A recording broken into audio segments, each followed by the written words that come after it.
Greetings, everyone. My name is Kate Rademacher, and this is Writing for Your Life. I'm really delighted and grateful to have Marie Chan here. She's our guest speaker and is an author and is also an alum of Writing for Your Life conferences and events, as well as publishing color events. And so she is the author of Mamie Takes a Stand, and is going to give us a talk tonight that I'm really excited about integrating faith, culture, and justice in our spiritual writing. Before we get started, I see a lot of familiar faces dialing in and some new faces. As everybody knows, we've had a national election since the last time we met. And I know there's a lot of feelings and reactions about that on all sides. And Marie and I were talking earlier, and what I'd really like to do as we get started is just have a moment of silence, to pray if you want to pray, or just to be in silence and to be thinking about our country and the world during this time of change and potential upheaval. So let's just have a moment of silence, and then we'll hand it over to Marie to get started with our talk. So we'll just take about literally 1 minute. So I invite us all into silence as we join together in community.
Thank you all so much.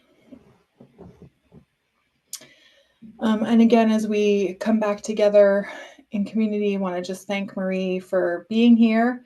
And I just want to give a real recommendation for Marie's book, Mamie Takes a Stand. It's a children's book, it's illustrated, and it is incredible. My hope is that this book will be in every classroom in America.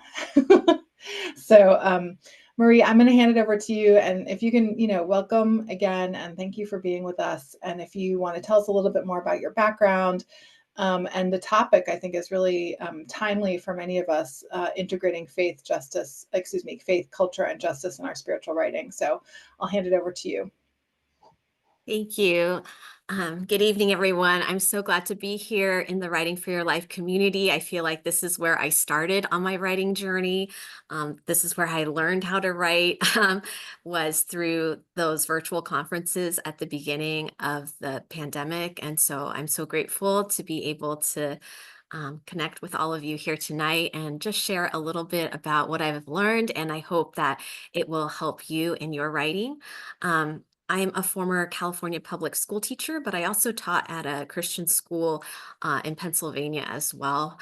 So worn many hats. And I'm also an adoptive mom. So one thing that I do at my church is I volunteer as a leader of a post-adoptive support group. It's a trauma-informed parenting support group. And another thing that is on my heart a lot is transracial adoptees and voices. And so that's just another area of interest I have. But tonight I want to share with you about how to integrate faith, culture, and justice in your writing. So I'm going to start by sharing my slides with you all, and then we'll have a time of question and answer after.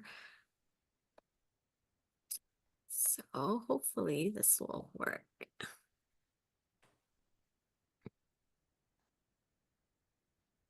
Can everyone see the slides okay? Yep, it looks great. Great. So here's my book, Mamie Takes a Stand. It's a children's book, but I really believe that children's books are also for the adults who read them too. And I've had different people tell me, adults tell me that they learned more about Chinese Americans and some Asian American history from my book than they did in their time in high school. So I really think that this is an accessible way for a lot of people to learn. And a couple weeks ago, I presented at the Portland Chinatown Museum with Mamie Tape's great granddaughter. And there was a former teacher there who bought my book. She's Chinese American, and she was 99 years old. So I think even though my book says it's for ages 8 to 12, yeah, even someone 99 years old purchased it and was interested in it. So I hope this will be helpful for all of you. But oops, let's see. Is there a way to move this so you guys can see? Okay. So I just wanted to go over just the big idea of my workshop, which is God loves and created diversity. How can we affirm and celebrate our unique cultural and ethnic heritage and express it authentically in our writing and about faith? And I'm going to share with you how some of my writing amplifies the voices and histories of marginalized and underrepresented groups to foster empathy and to create a more just and compassionate world. And hopefully, so I'm wondering if, should I collapse this a little bit, maybe? So it's not Looks good to me. I think it looks great the okay. way it is. Okay.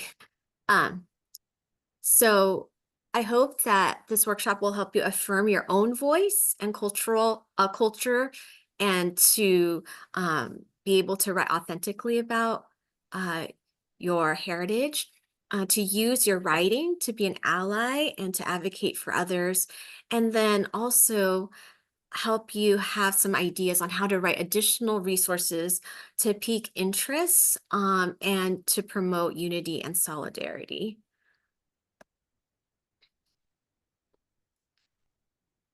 So I think often those of us who have been in marginalized group, we often feel like this pressure to assimilate, especially like when you come to faith and not feel like your cultural background is valued or affirmed. And I wanted us to shift our perspective to think of the idea that, God actually gives us a vision of true unity while still affirming our diversity, and that God's glorious creativity is shown through the diverse people he has made. God is glorified when we celebrate the unique ways we are made in his image. And we see that throughout creation, just in nature and the diversity of things God has made, that God loves diversity, and it's not something that we should feel ashamed about, but something to be celebrated, and that God uniquely made us in this way. And so I just wanted to share a couple verses. It says, all the nations you have made will come and worship before you, O Lord. They will bring glory to your name. And in Revelations chapter 7, one day we will see a great multitude that no one can count from every nation, tribe, people, and language standing before the throne and before the Lamb, and that God loves diversity. And so I hope that somehow through us affirming that aspect of the way God created us, that it can glorify God more, but also give us a greater vision of, God, what God desires. So I'm just going to collapse this a little. Okay. Let's see. Um, is it going?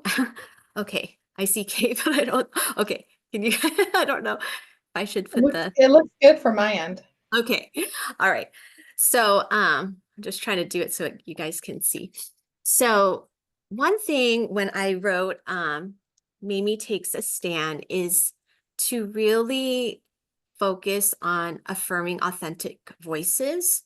And here is In the bottom right-hand corner, you can see the excerpt from my book of Mary Tape, which is Mrs. Tape, Mamie's mother's letter, which I have here shown that was printed in the Daily Alta, California in 1885. And in it, she says, this is regarding this obstruction of justice of Mamie being denied entrance into her local San Francisco public school, and then them making a segregated school through legislation. And she states, "Is it a disgrace to be born a Chinese? Didn't God make us all? What right have you to bar my children out of the school because she is of Chinese descent?" And you'll notice that she uses some non-standard English. Um, Her mother was born in China. Even though she spoke English fairly fluently by this time, you can see that it wasn't perfect grammar or spelling. And my editor and I, we actually made an intentional decision to keep it exactly the way it was printed in the Daily Alta, California. And at first, I was a little bit, concerned that people might misunderstand that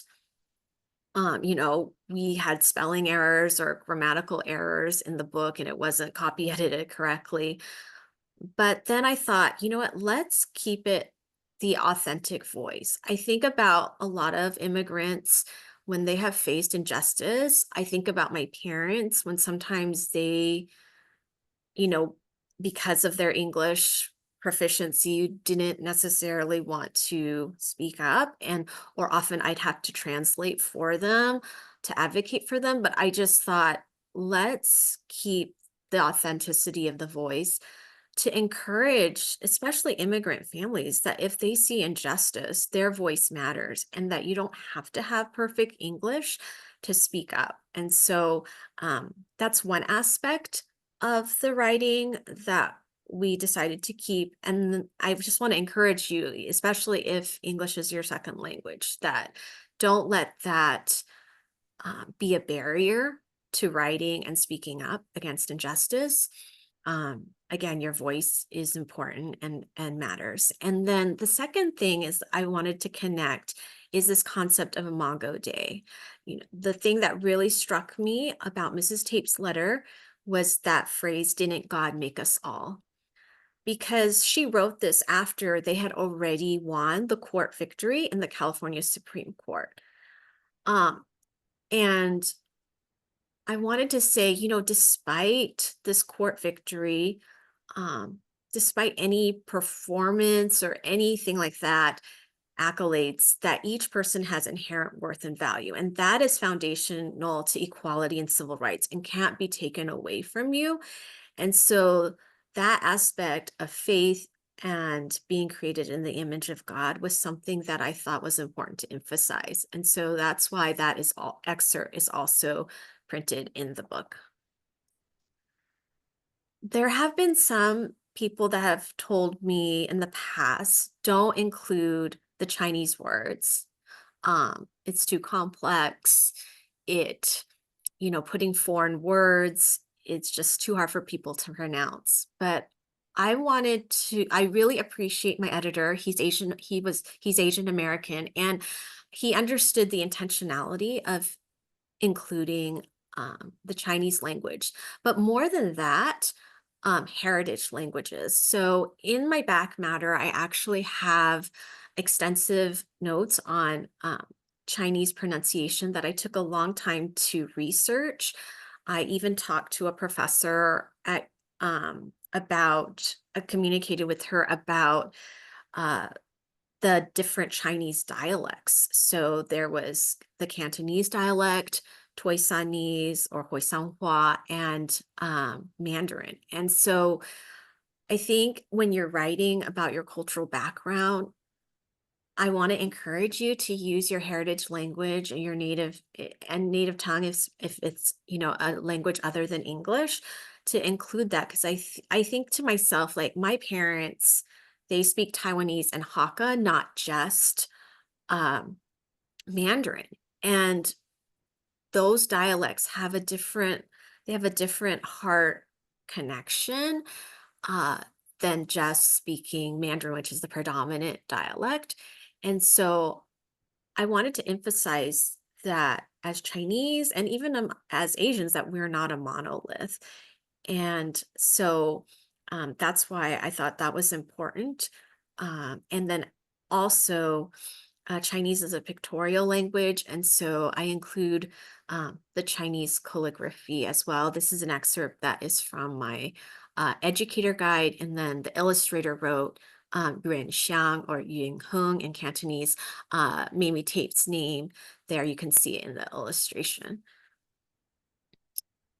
Uh, I think it's important as you write about faith, culture, and justice is to raise awareness about your unique cultural elements. So, uh, for example, some cultures they have their own unique love language. It might be different from mainstream culture. So, like in Asian cultures, oftentimes is showing love through food. So, when you enter an Asian home, they might ask you like, "Have you eaten yet?" Right? And then, Asian moms are known to like show their love through cooking food for you or different things. And my friend Shantae Griffin, who's the author of Loving Your Black Neighbor as Yourself. I really like too that she addresses these different kind of love languages um, in the African American community and what those elements are that would be meaningful to them. So I feel like that's important. And in her book, she also talks about the story of the Good Samaritan. And I just really, even though that's a familiar story, somehow when she writes about it through, um, the African American perspective, and I saw that story in a whole different way. It really broadened my own understanding of that biblical text, and but also gave me a better understanding of justice and a better understanding of how I could love my Black neighbor better in a way that is meaningful and valuable to them. So I highly recommend Shantae's book. And then I talked a little bit from a children's book perspective. I don't know what kind of writing all of you do, but maybe some of you do writing that's like devotional writing or articles. And so uh, this quote that I have here comes from my article, Finding Faith When Tragedy Strikes, that I wrote for Encourage about 2 years ago. Uh, a local Taiwanese church near me, unfortunately, there was many elderly. There was gun violence at their church. There was a shooting at their church. And um, I actually knew some of the elderly people from that church. And so that really broke my heart a lot. And so one thing that I thought of is that for those families, that were attending the church, I thought to myself too, like as um, my parents were immigrants, when they first came to like a church where they spoke Mandarin or Taiwanese, it was like a safe place for them. And all of a sudden, this safe place didn't feel safe anymore. And how could I write about that? Where there's this tragedy and questioning of faith and just a lot of grief. And so just I really wanted to emphasize also those intergenerational relationships as well. So that's a little bit about how to connect the faith, culture, but also current events. At the same time, prior to that, I want to take this back to is that one of the reasons why I also wrote my children's book, Mamie Takes a Stand, was because a lot of the elderly in the Chinese community were getting attacked especially during COVID-19 at the height of anti-Asian hate. And that really broke my heart when I heard of the elderly in my community. They were afraid to go outside and just take a walk or go grocery shopping because they were fearing that they were going to get attacked because there was so much rhetoric and scapegoating and blaming of the Chinese during COVID. And so, again, just uh, even though like things happened in Mamie Tape's time in the late 1800s, I was seeing history almost repeat itself with some of that same rhetoric in 2020. And so I really think like, um, that also breaks God's heart. And like, I felt like if we could raise awareness through our writing, then hopefully we can prevent more violence being done against our elders, especially our community. But I also want to also want to point out that it's important to also write holistically. I mean, we're talking about faith, culture, and justice, but I think also um, that's not all who we are. That there's a lot of joy too, and so I think it's important to not feel pigeonholed into only writing about racial discrimination. I think that's an important aspect to um, bring awareness, build bridges, and things like that. But there's also a lot of joy, and that also can build bridges in a different way. And so, one thing that I know some different people have connected to in this illustration is like the different foods, both Chinese and American food that Mimi enjoys eating. It kind of shows her bicultural aspect. And then I also wanted to recommend this new book by my friend Sochi Dixon. She is the author of Wonderfully, Marvelously Brown. And, I think about how colorism is actually something that is a struggle for many that they face. And her book addresses that issue, but in a very joyful way of like seeing different things that are brown. And one thing that she says, and I'm going to just read this little line from her book that I enjoyed, is just celebrating um, the culture. So says brown like baked maranitos, champurrado in mugs, like the squeezing arms of abuelas, big hugs. I look here, I look there, I'm searching to see something wonderfully, marvelously brown, just like me. And so, I think there's, that kind of aspects of language and culture that's celebrated in her book, but also it addresses that issue of colorism. Uh, and then also, I wanted to emphasize in Mamie Takes a Stand the importance of allyship and advocacy. So, one thing to keep in mind is how can you use your writing to be an ally, to advocate for others? And, maybe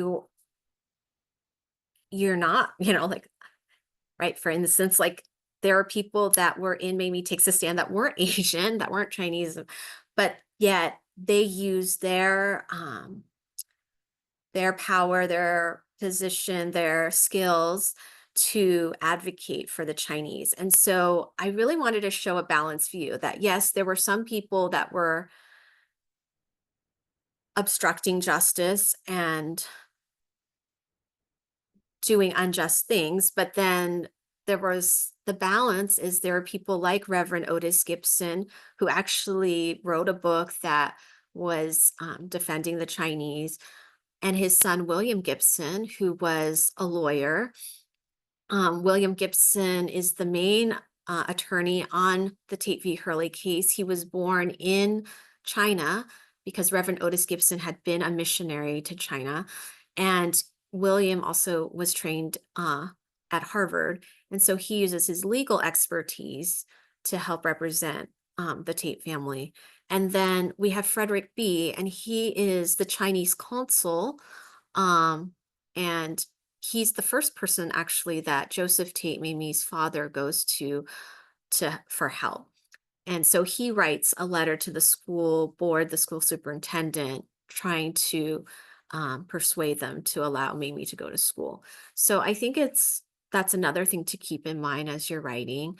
And then, especially during the pandemic when there was a lot of anti-Asian hate, I know that in my community circles, we talked a lot about bystander training. And so um, I think it's important to show that too, like in your writing, like if you're a bystander, how can you be a helper? And so these are just some examples that I put in my children's book.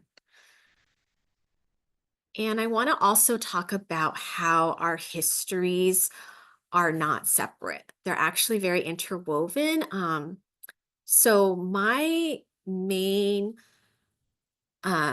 inspiration for even researching school integration cases in California came actually from a different case. It came from a book called Separate is Never Equal by Duncan Tonatillo about Sylvia Mendez, because I didn't know that there were separate Mexican schools in Orange County. And I wanted to, it was because of that book that led me to research school integration cases in California. And that's when I discovered the Tate v. Hurley case and realized, oh my goodness, this is even more personal to me because Chinese Americans were affected. I was born in California. I went to public schools in California.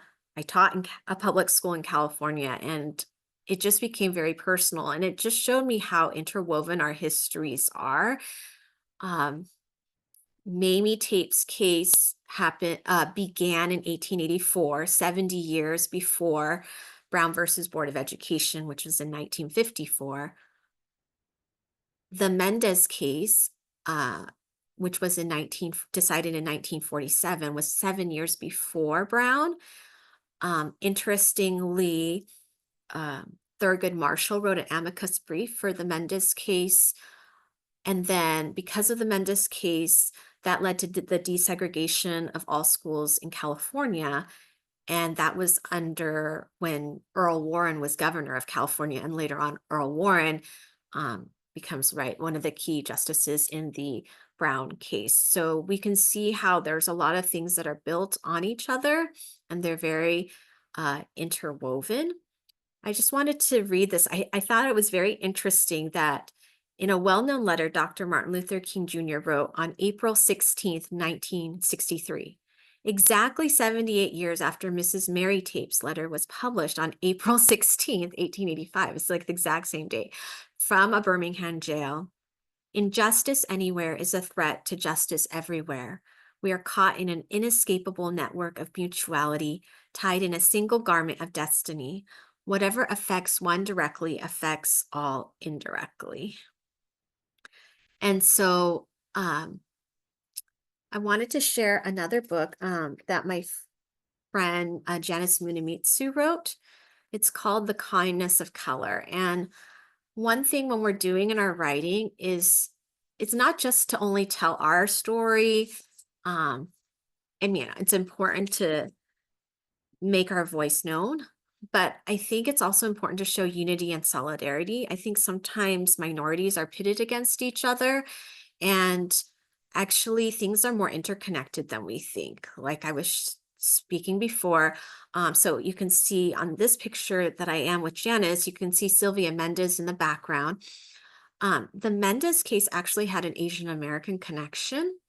The reason why the Mendez family was in Westminster for that case of the separate Mexican schools in uh, Southern California was because, unfortunately, the Munemitsu family was unjustly sent to a Japanese internment camp during World War II. But the Mendez family cared for their farm so that after they were released, that they were able to have something to come back to. And so we see how there's another layer to this case, that the kindness between these two families eventually led to the desegregation of California public schools. And I wanted to share with you, November is Native American Heritage Month. And so I live on the land of the Hashimoto people, and actually, I've gotten to know some of the elderly women, Hashimoto women who weave baskets, and so they taught me how to weave this basket. I actually wove it with at their tribal office, and I'm using this basket to show that like our histories are really interwoven. So I shared with you how in the case of this the Mendes case, um, even though it was predominantly about Mexican American students, that there was an Asian American connection. But actually, even more than that, the Munamitsu family, they were sent to Poston, Arizona. They were incarcerated there during World War II. And there was actually a Native American connection. And so I wanted to share with you that in her book, Janice writes, um, that Poston was actually on an Indian reservation and that the tribal council adamantly opposed the use of their land, as they did not want to be part of an injustice against the Japanese Americans.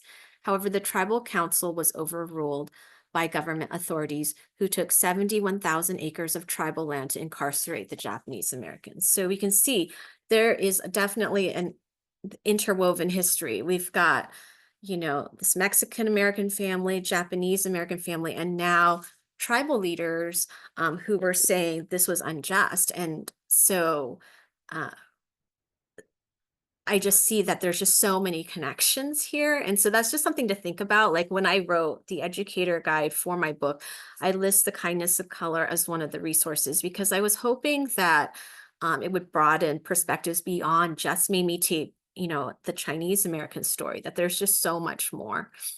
And for me being Asian, even within my Chinese name, it just shows like for us, we have a very collective identity versus an individual lies perspective.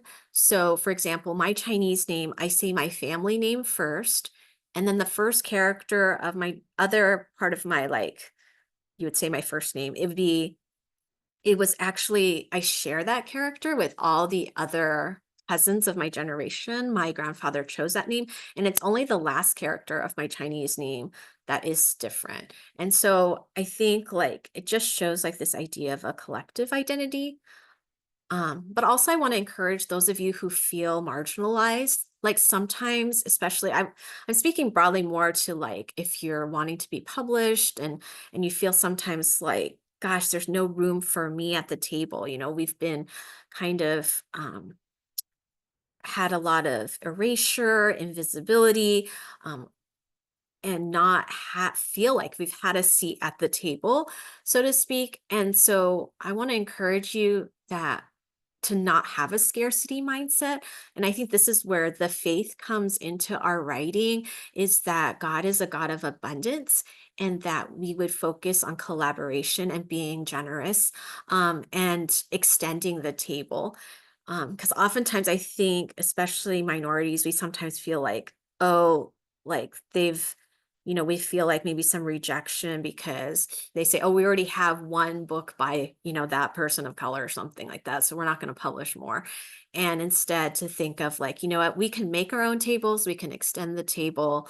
Um, let's be generous and focus that, yeah, God is a God of abundance and to just have that collaborative spirit. And I think just even through just the cases that I just shared, we see how there's so much intersectionality and so many of these histories build on each other. Um, I also want to share a little bit about back matter. So there's the main text where, especially in children's books, you're more limited to your word count. But back matter is a great chance to explain more historic connections. My friend Judy Campbell Smith does a lot on her blog about back matter. And so I wrote a little bit about that if you wanted to check that out. But one thing that I also did in the back matter was to put some of those faith connections. So um, one of the things that Mamie Tape did later on is she actually lived across the street from Donaldina Cameron's mission. that was helping girls that and women that were being trafficked in San Francisco. And um, again, I see that aspect of like um, her befriending those women um, as very important, but that wasn't in her childhood. So that wasn't included in the main text. But I put that in the back matter because maybe it will pique people's interest in Donaldina Cameron and her assistant, Tianfu Wu, who helped her. Um, you know, they, uh, in this, important endeavor to rescue a lot of women. And then I also really wanted to include a couple verses too that were especially meaningful to me. So I have here in my back matter, may we continue to learn from these courageous examples and press on until justice rolls on like a river, righteousness like a never failing stream, from Amos chapter 5:24. I feel like that was also a verse that Dr. King quoted as well. And it seemed appropriate, but again, it didn't quite fit in the main text, but I wanted to include it in the back matter. So that's just something to think about as you're writing. And I want to end with this quote by Dr. Rudeem Sims Bishop. She's the one that coined the phrase mirrors, windows, and sliding glass doors. She writes, we need diverse books because we need books in which children can find themselves, see reflections of themselves. And I think that's really why we, children, need to see themselves reflected. But books can also be windows.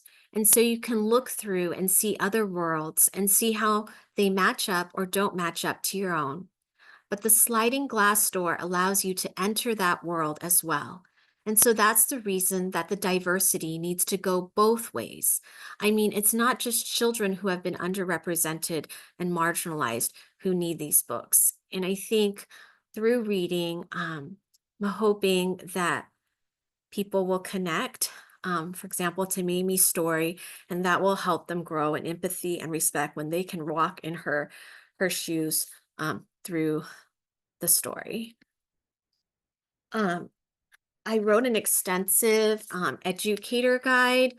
It has lots of cross-curricular hands-on activities as well as primary sources. So I hope that you guys can download it. It's just at mariechan.com/books. There's the QR code right there. And feel free to connect with me on Facebook or Instagram at Marie Chan Books. But I hope you can access that. That has a lot more too. I want to stop sharing, but I want to make sure if you guys need to do the QR code that you can do that. Are you guys good? Can I stop share or you guys still need the? Thank you so much, Marie. Yeah, maybe you can put the URL in the chat, or I can. Okay. And if anybody needs the QR code, we can put in the chat and we can show it back up. And I have a few more books that I would recommend, but I want to make sure that we have time for question and answer. So if we have time at the end, I can put some of my other book recommendations. I put a few in the slides, but I have a few more. Um, All right, great. Well, why don't we shift to Q&A, and just first of all, I want to thank you so much, Marie, for your remarks and for sharing your journey and your reflections with us. That was really helpful and inspiring. you're welcome. And so for those who want to ask a question or make a comment, please, you can raise your hand using the Zoom icon, or if you are struggling with that, you can kind of wave, although I may not see you, or you can put your question or comment in the chat bar and we'll read it out. So please, if you do have a question or a comment for Marie, I'll get us started. I have one, and then we can open it up to the group. So again, just thank you so much. This was really both helpful and inspiring. And I think my question to you is, now you've published this children's book, Mamie Takes a Stand, and you've written for adults in various articles and other formats. And so could you just share a little bit about sort of how you're finding the difference between writing for like primarily a children's audience, versus primarily an adult audience, and sort of, if there are any big differences. Obviously there seem like there's some obvious differences, but particularly as you think about sort of communicating around culture and justice and faith, sort of how has it been? How are the differences for you? I mean, definitely a picture book is going to be different from an article just because you're thinking of page turns and spreads and illustrations too, because the illustrator tells the other half of the story. But I think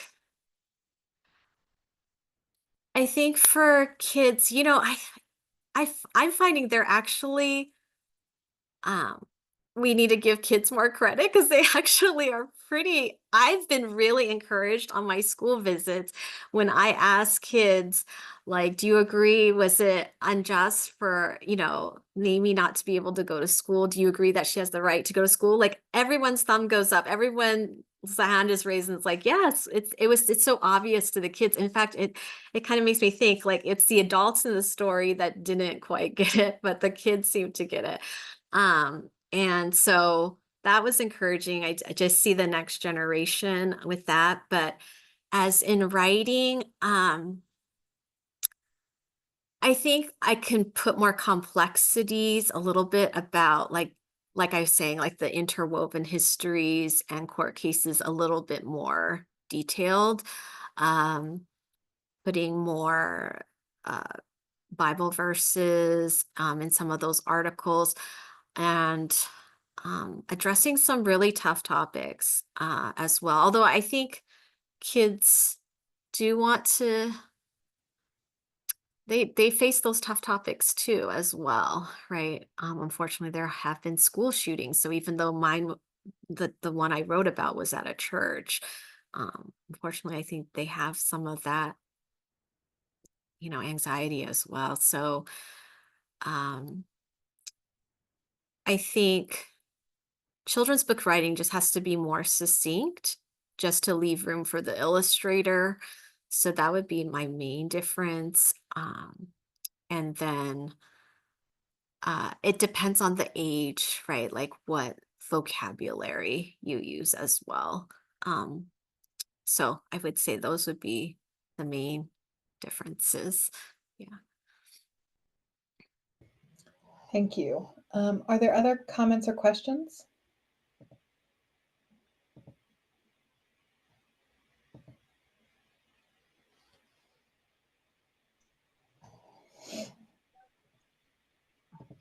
Don't be shy.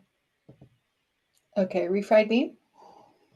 Thanks. Hey, Marie, that was awesome. I'm excited about your book. And my question is, do you think there's an international market for it? Like, could other countries, and maybe which ones? Oh, for my book, or I hope so. I mean, I'm actually going to be sharing on a story time with a nonprofit that does story time in a few African countries. So I'll be reading that too. So we'll see how it goes. But yeah, so I'm hoping it will be having a broader reach. I do have some friends international student friends who are now teachers that are in Hong Kong, that some of them help me with some of the Cantonese pronunciation. And I know that some of them have bought the book. So hopefully it will have a broad reach. I'm hoping that. Thanks. Thank you so much. Jenny? Hi, thank you. That was just fabulous, and I'm inspired by your work. Um, I wanted to ask, I'm trying to get my hand down too. I have worked with, or did work with migrant farm worker children for many years, and now I work with Native American children. I've always worked with children of color, and they've always been on the poor side of poor. Um, and a few years ago, I did this book called My Papa Picks Apples, and it was a migrant child's ABCs, but I wanted it for everyone, for white kids to honor what the migrant kids were doing. And so it went through, all the letters, and then the crops they picked. And there's some feeling, pretty strong feeling, that it should be a Latino who's writing that and not white. I'm a pediatrician for reference, not somebody who's worked with the population but isn't of the population. And I just kind of put it down for that reason. But my goal was to raise awareness about the dignity and humanity of these people and what they do all over our country, and let kids learn their ABCs, learning about migrant children. So yeah, I just wonder how you view that. And I don't want to appropriate somebody else's story, but it was an effort to raise awareness.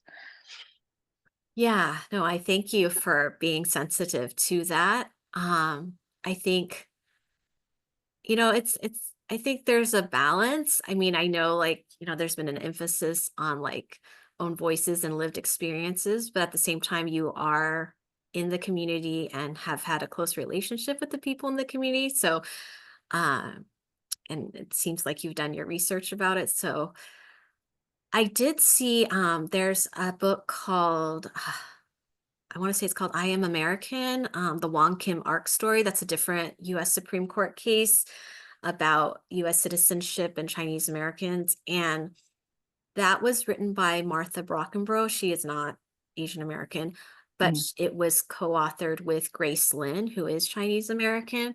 But I feel like Martha did the bulk of the work, but with Grace Lin's input. So I just wonder if maybe having a co-author who is, Yeah, I've thought about in that. That's that, a yeah, yeah. it'd be helpful, I have a especially friend, because she's just maybe not a like writer, even, but she grew up as a migrant kid and now she's a doctor, but she's not a writer, but she would be happy to have her name on it, yeah, and I think there's like definitely having a lot of sensitivity readers, but my thought too is, the language part. I don't know if Spanish is something like maybe it could be a bilingual book, and so you may want something like that. Oh, that would be cool. That's a good Yeah, then you idea. could have two author, you and that, Spanish speaking author co-authoring it, because I feel like that's like their heart language, right? More maybe Yeah. some of those families. So Yeah. that would make it probably more authentic if you had more Spanish in. Yeah. A lot of it's indigenous language too, but thank you. Oh yeah, that would be great too. That's Then a great yeah. idea. Yeah. That's a great idea. And Thank then you. the illustrator too, if it's a person that's from that background. Well, that's important too, to make it culturally authentic. Thank you. You're welcome. Thanks, Jenny. Great question. And I love the point about co-authorship. I think that's really great and has become relevant in a couple of domains. So thank you for that. Are there other questions or comments from the group?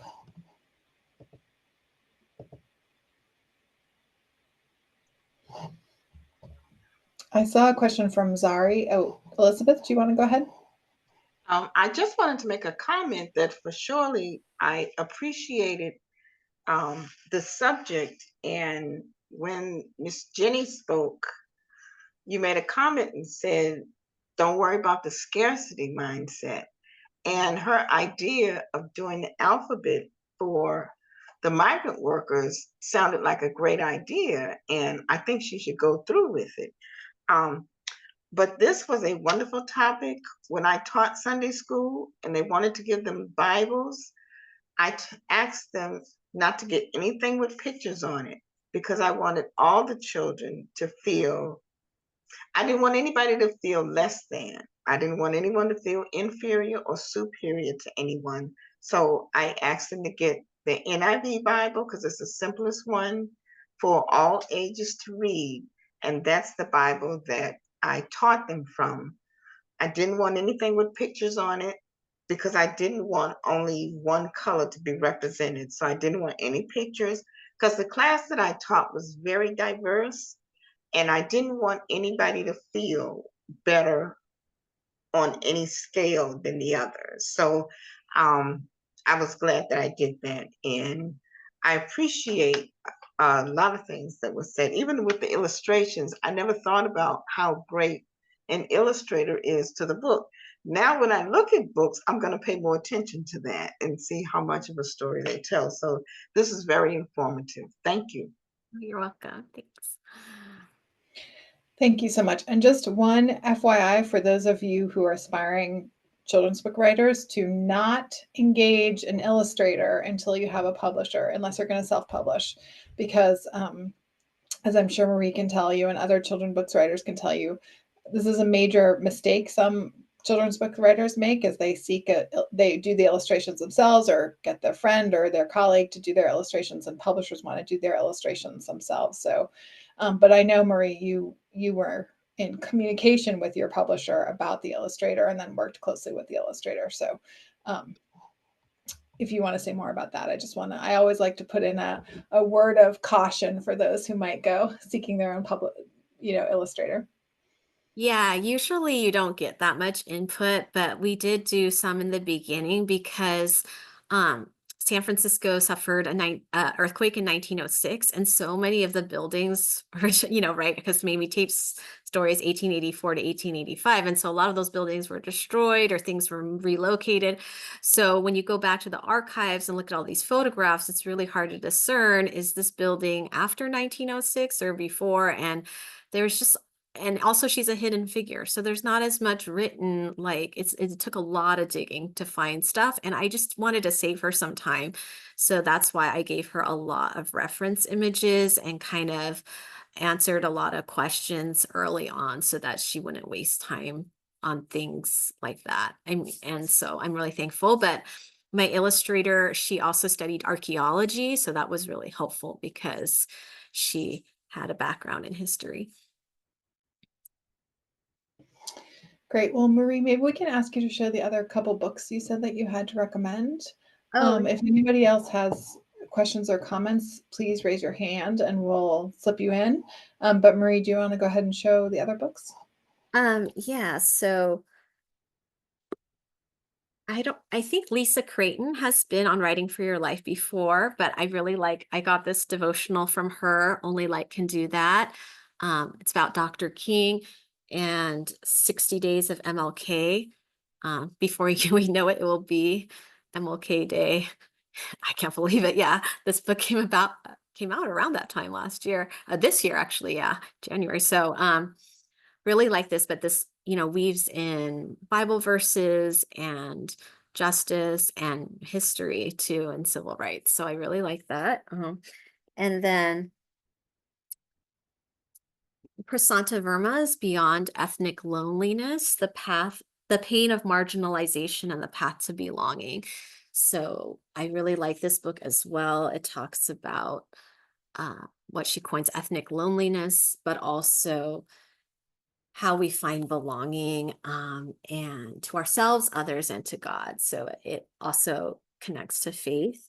And she shares some of her own background, growing up, Indian in America. Bonnie Gray, she's Chinese American, sweet like jasmine, finding identity in a culture of loneliness. This one doesn't talk so much about justice, but it has a good faith and culture connection. And she includes like um, different aspects of Chinese culture, and it kind of is woven throughout, and it brings out her story and faith more, and identity formation. So it's really just a really well crafted. I just like the way she writes too. Just if you just want to look at it from like a craft perspective. Um, this one just came out. I just read it recently. It's written for high school students, but I really liked it. It really spoke to me a lot. I wish I had this when I was in youth group growing up.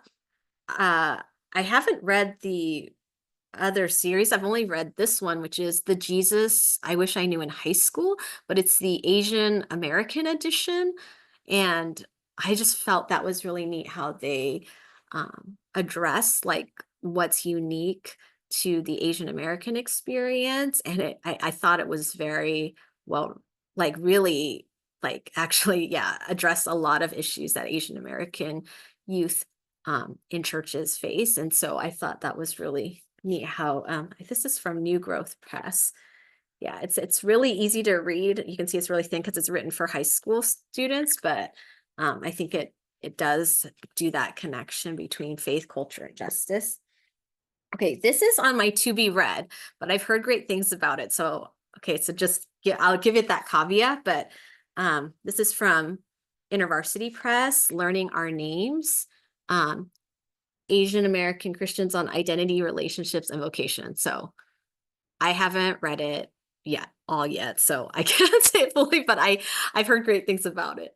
By Sabrina Chan, Linson Daniel, E. David De Leon, and La Tao, I think. Yeah, so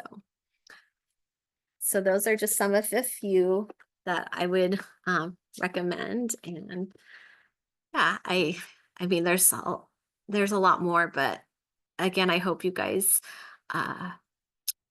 can be encouraged. Oh, actually, there is one more, and I don't. Oh, hold on. Where is it? I just had. Oh, here it is. Again, so I don't know if you guys have heard of the First Nations version. It's an indigenous translation of the New Testament. But I have just loved reading this for my devotional. Like, it just has broadened my whole perspective of the Bible. Like, for example, instead of saying the name Jesus, they say like his name is Creator Sets Free.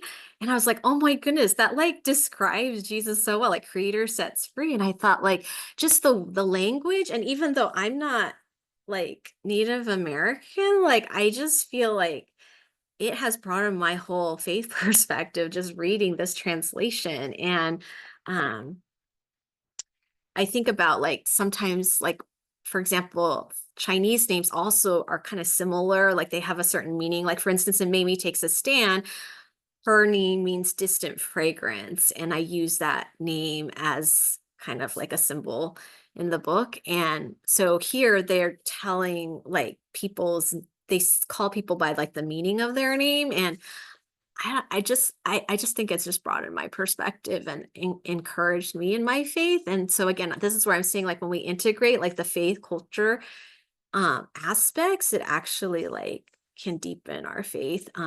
Even if it's from a culture that's not our own, I think it can really help us like broaden our worldview.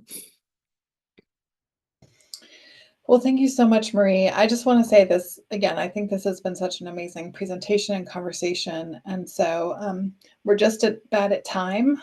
So if there are any other questions or comments, please raise your hand. Otherwise, I just want to encourage you all to check out Marie's book, Mamie Takes a Stand, about school integration in California. And there it is. Yay. Beautiful book. Beautifully written, beautifully researched, and beautifully illustrated. So just an incredible accomplishment. So congratulations, Marie. And I really kind of I'm in awe and impressed, so impressed with all the work you did for this book. So, and I know you're busy spreading the word about it. So blessings as you continue to get the word out about it. But in the meantime, just want to thank everyone for this discussion about integrating faith, culture, and justice. And thank you especially to Marie Chan for leading us in the discussion. Thank you. This presentation will be available on the YouTube channel for Writing for Your Life. So I know a couple people asked to see the slides, so you'll be able to go back and view them at your leisure. And so again, Marie, thank you so much. You're welcome. Thank you. Nice meeting all of you. All right. Have a great night, everyone. Take care. Okay.